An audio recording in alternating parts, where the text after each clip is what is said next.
We passed a bustling street where a small crowd had gathered. Curiosity piqued. I swerved through the throng to see. A young woman dressed in mourning knelt and wept bitterly. Behind her lay a tattered wicker bier.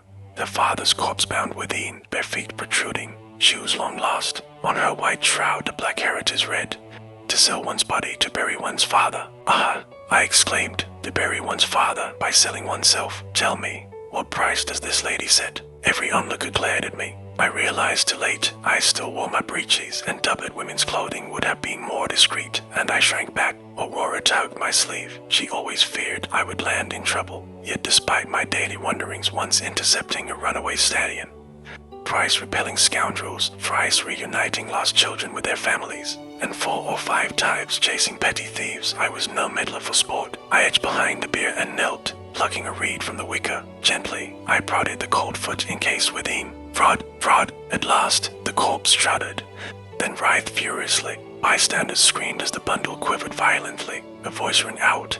A living man in a bier, teeth chattered in fear. Some called it a trick of the dead. Unfazed, I persisted in my prodding until the figure burst forth, cursing, "You cur, who prods my foot?" "Ow, the cur speaks," I retorted. He snarled, "I speak of you, cur." I clapped and laughed. Indeed, the cur curses me. Rising, he lunged to strike, but Aurora intercepted him with lightning speed. I taunted him. Feigning death hardly fetches more than 3 silver coins. Insulted, he and the mourning woman advanced on me. Aurora, resolute, drew me away in a swift retreat. Sometimes I wished Aurora would leave me be. She dove into danger the moment I did, her iron grip unyielding even when I struggled free. We dashed through the market, half the stalls whirling past, when I noticed in the doorway of the tea hall a stranger watching us. He was handsome, clad in a pale blue cloak. His dark eyes gleamed with a curious intensity that tugged at my heart. We reached a small shrine, and Aurora finally loosened her hold. I turned, he had vanished. Aurora did not question my gaze. She never pried, yet I felt unsettled. Perhaps unsettled by my recent spat with Edward. Though I bested him in every quarrel, rendering him speechless, he retaliated by treating me as though I were invisible. That slight stuck, and I would have suffocated in that gilded cage had I not escaped. I kicked a pebble along the lane. It bounded like a small leather ball. Edward excelled at the jeu de pawn. The ball danced on his fingertips as they were live. But I never learned, for he refused to teach me or allow another to do so. I struck harder. The pebble ricocheted into a gutter with a soft plunk. Startled, I realized I had run into a narrow alley, walled high and twisted in grotesque shapes. A shiver ran down my spine. Aurora was nowhere in sight. I called, "Aurora." Only my echo replied. Panic surged. I had never been without her side. She woke beside me at dawn, slept before my bed at night. She never strayed more than 6 feet. Now she was gone. I caught sight of the pale blue cloaked figure at the alley's mouth, staring intently. My heart pounded. "Aurora," I cried again. He remained silent, stepping slowly toward me. Sunlight played across his face, accentuating a noble, strained of beauty more so than Edward's. His brows arched like drawn bows, eyes dark as jet, a straight nose, lips thin yet well-shaped. He approached and smiled. "Milady, do you seek Aurora?" "Two Auroras, of course, my Aurora," I said.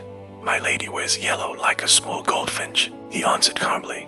"A lady in yellow like a goldfinch, I too met such a one." "Where?" "Here," he replied, stepping closer, so near I could see the light dancing in his depths. "Surely it is not you." I glanced at my doubly to pale yellow meant for men, matching Aurora's gown exactly. The man was absurd. He said, "Miss Westbrook, after all these years, you remain unchanged." My breath caught. He knew my name, Eleanor Westbrook. No one who dared call me that. I blinked at him. "Who are you?" He smiled thinly. "Surely you know me." "Sent by my father," I ventured. He had promised to visit, to bring delicacies. He never came.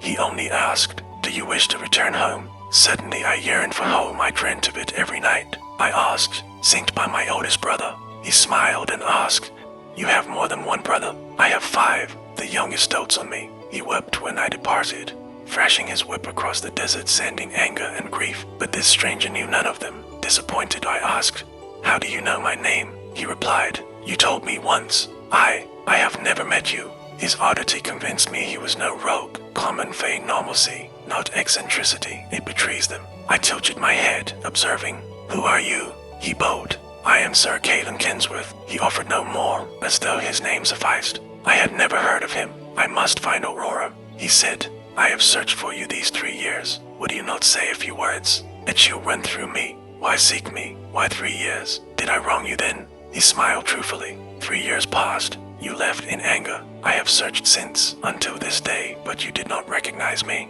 I seethed. My memory was sharp even of infancy, the sour fruit my mother fed me, dawn-light gilding my father's armor. I turned away. Where could Aurora be? Yet I glanced back. Sir Caelan still watched, smiling that strange smile, fragile as ice on still water, hiding something jagged beneath. A peculiar man, claiming we met before. Could I have known such a stranger?